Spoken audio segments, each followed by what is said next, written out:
Hola a todos y bienvenidos a una nueva sesión de nuestro curso de testing. En los próximos 3 vídeos aprenderemos las técnicas más famosas para extraer casos de prueba en los test de caja negra. Estas estrategias permiten reducir las combinaciones posibles de entradas a un subconjunto representativo, asegurando así una buena cobertura. Hoy nos enfocaremos en la técnica de partición de equivalencia.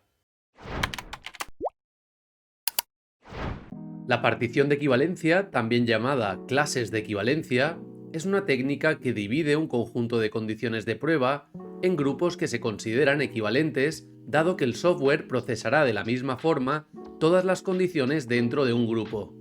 Consideremos un sistema de verificación de peso para el envío de paquetes. Analizaremos la variable peso del paquete. Tendremos paquetes que pesan hasta 20 kilos y paquetes que pesan más de 20 kilos.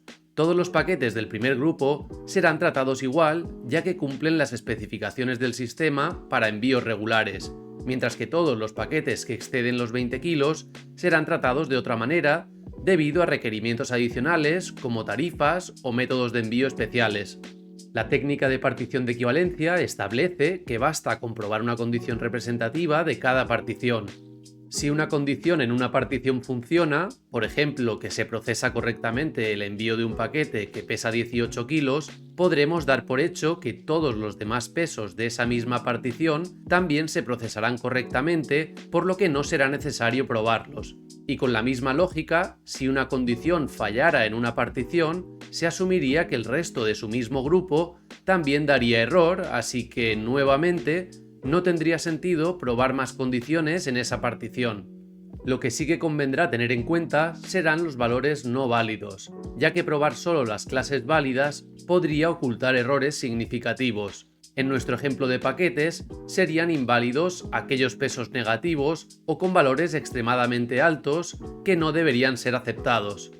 Vamos ahora a estudiar otro escenario en el que hay dos condiciones para ver cómo resolveríamos los casos de prueba. Imaginemos un formulario de solicitud de un préstamo con dos campos importantes: la cantidad solicitada, que debe estar entre 5.000 y 50.000 euros, y el plazo de devolución del préstamo, que solo puede ser de 6, 12 o 24 meses. La forma de identificar las clases de equivalencia es la siguiente. Hemos puesto en una tabla, en primer lugar, el parámetro de entrada, en segundo lugar, la regla heurística que estamos aplicando y finalmente las clases válidas e inválidas. Cuando hablamos de la cantidad solicitada, debe estar dentro de un rango de valores de 5.000 a 50.000. Por tanto, en las clases válidas tenemos una única clase válida con una cantidad que está dentro del rango 5.000 y 50.000. Como clases inválidas, inicialmente tenemos una cantidad por debajo de 5.000, otra por encima de 50.000 y una tercera que no cumple con ser un número. Por su parte, el segundo parámetro es el plazo de devolución del préstamo, que solo puede encontrarse en un conjunto de valores admitidos. En este caso hay tres clases válidas, que son el número 6, el 12 y el 24, mientras que la clase inválida es cualquiera que no coincida con estas. Hemos etiquetado cada una de estas clases y a continuación lo que tenemos que hacer es diseñar los casos de prueba para cubrir estas clases de equivalencia válidas. En rojo se puede ver cómo vamos cubriendo cada clase hasta que todas estén cubiertas. Empezamos con el primer caso de prueba, que cubre las clases 1 y 5 mediante una cantidad solicitada de 6.000, es decir, un valor entre 5.000 y 50.000, y un plazo de devolución válido de 6 meses.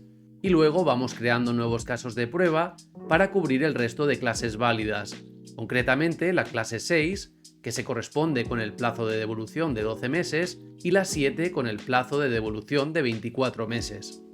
Una vez acabamos con las clases válidas, iremos a por las inválidas, pero en este caso es sumamente importante que probemos solo una clase inválida a la vez para evitar lo que se conoce como enmascaramiento de fallos, es decir, que al producirse varios fallos al mismo tiempo, solo uno de ellos sea visible y oculte a los demás. Así pues, empezamos con la número 2, que es esa clase que representaba que la cantidad solicitada fuera un valor por debajo de 5.000 euros, en este caso 4.000, pero otras cifras como 3.000 o 2.000 serían igualmente válidas.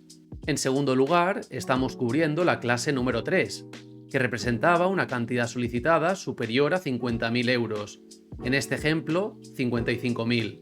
A continuación tenemos la clase inválida 4, que está representando una cantidad que no es un número, en este caso la cadena 20K. Y por último la clase 8, que representa un plazo de devolución no válido de 36 meses. Podemos observar que con estos casos de prueba ya tenemos cubiertas todas las clases inválidas, por lo tanto lo que tenemos que hacer a continuación es testear todos estos casos de prueba, ver qué resultado se obtiene y comprobar si son las salidas esperadas con el objetivo de detectar posibles errores.